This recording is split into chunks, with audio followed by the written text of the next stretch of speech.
नमस्कार साथियों। क्यों ईवीएम के ऊपर से जनता का विश्वास उठते जा रहा है? धीमे धीमे राजनीतिक पार्टियां भी बोलने लगी कि ईवीएम निष्पक्ष नहीं है, ईवीएम में गड़बड़ी हो सकती है, ईवीएम हैक हो सकता है। क्या यदि चुनाव आयोग को, भारतीय जनता पार्टी को निष्पक्ष चुनाव कराना हो तो जनता द्वारा चुनी हुई जो सरकार है, जो जनता की मांग है, जनता में जो विश्वास हो कि जिस प्रकार से चुनाव हो, हमने जिसको वोट दिया है वो वहीं पर गया है। जनता को यदि विश्वास दिलाने में चुनाव आयोग और भारतीय जनता पार्टी यदि सफल नहीं हो पाती है तो किस बात का चुनाव? सबसे पहले बात करेंगे क्या उसमें चुनाव में ईवीएम में कुछ गड़बड़ियां हो सकती है। इसी क्रम में देखा जाए तो ये टेक्नोलॉजी बहुत पुरानी है, उसके बाद नए नए सॉफ्टवेयर आते गए, नई नई तकनीक आती गई। इस समय ईवीएम में कुछ भी हो सकता है, हर प्रकार से मोबाइल हैक हो जाते हैं, कोई बैठे बैठे कहीं से भी कुछ भी हैक कर सकता है।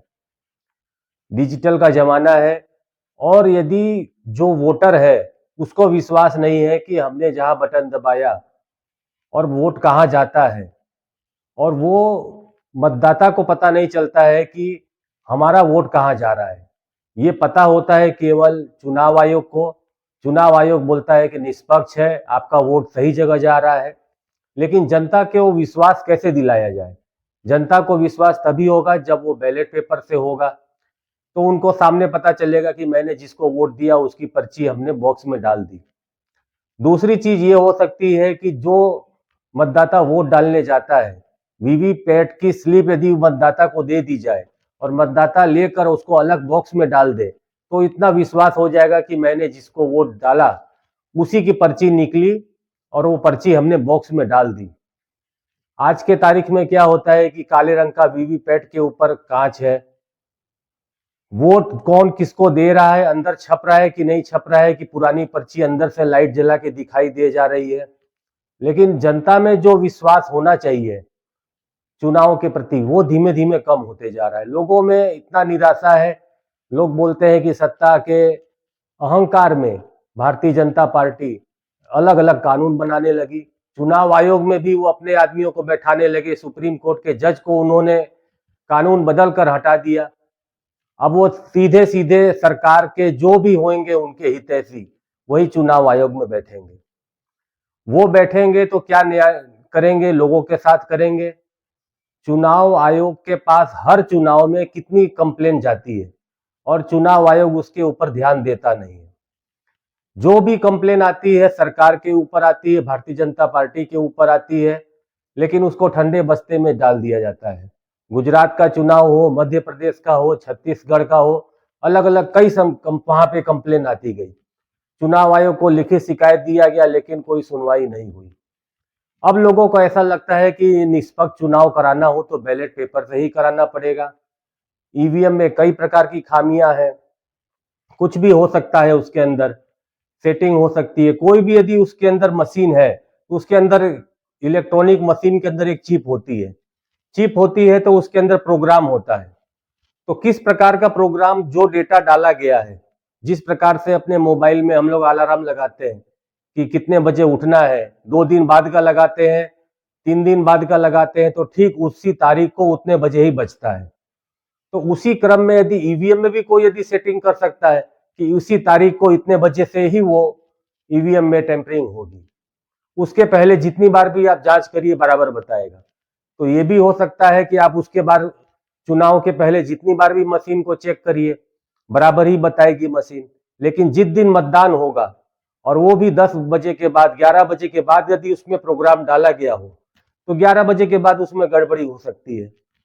एक बार मतदान चालू हो गया तो फिर वो रुक नहीं सकता, कोई उसको चेक कर नहीं सकता।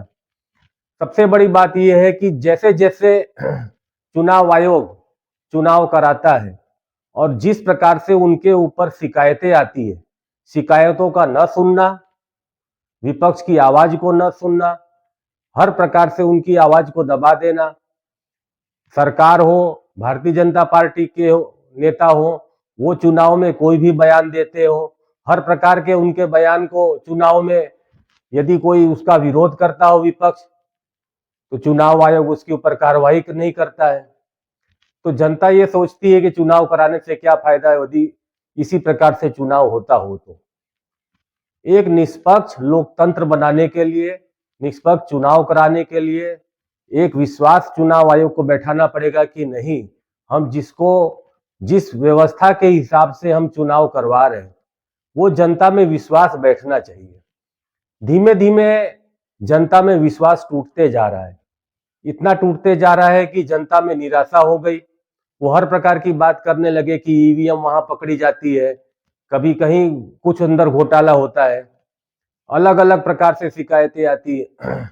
कोई यहाँ पर ऐसा मतदाता है कि उसके बूथ में उसको ही वोट नहीं मिला, उसके परिवार के लोग होंगे, वो खुद वोट दिया होगा, उसकी भी कंप्लेन करते हैं कि हमारा वोट कहाँ गया।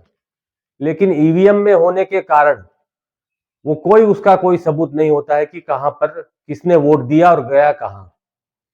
दूसरी चीज, एक प्रकार से एक ये भी मतदान गुप्त होता है। ईवीएम के द्वारा जो मतदान होता है, हर बूथ का एक एक अलग अलग उसकी मशीन का नंबर होता है। नेताओं को पता चल जाता है कि किस मशीन का किस वार्ड का बूथ है वो, और उसने वोट दिया है कि नहीं दिया है। फिर उसके साथ वो देश की भावना रख सकते हैं वहां के मतदाताओं के साथ। तो उनको भी एक भय होता है कि भाई ये मशीन से तो हमको पता चल ही जाता है कि इसी वार्ड के इसी एरिया के वोट पड़े हैं कि नहीं पड़े हैं। तो उसका भी सत्ता का दुरुपयोग करके किसी को परेशान किया जा सकता है। यदि निष्पक्ष चुनाव कराना हो तो बैलेट पेपर से ही कराना पड़ेगा। दूसरी चीज एक ये कर सकते हैं कि जो ईवीएम में के साथ बैलेट पेपर हो कि उसको यही मान लिया जाए, वीवीपैट का जो है उसको बैलेट पेपर मान लिया जाए, चुनाव भले ईवीएम से ही करे, बैलेट पेपर की पर्ची वो दे दे मतदाता को, वो मतदाता अपने साथ ले ले और उसको एक अलग बॉक्स में डाल दे। फिर यदि कहीं से कंप्लेन आती है तो दोनों को मिलान करा लिया जाए, ईवीएम से जो क्या काउंटिंग आती है वो, और वीवीपैट की जो पर्चियां अलग से बॉक्स में डाली गई है वो, यदि वो दोनों बराबर मैच खा जाती है तो इसका मतलब चुनाव बराबर हुआ है। तब नेताओं को बोलने का मौका नहीं मिलेगा, जनता को भी लगेगा कि नहीं, जनता किसके साथ है, और एक निष्पक्ष चुनाव हो सकता है। एक लोकतंत्र मजबूत करने के लिए निष्पक्ष चुनाव होना बहुत जरूरी है। धन्यवाद। जय हिंद, जय भारत।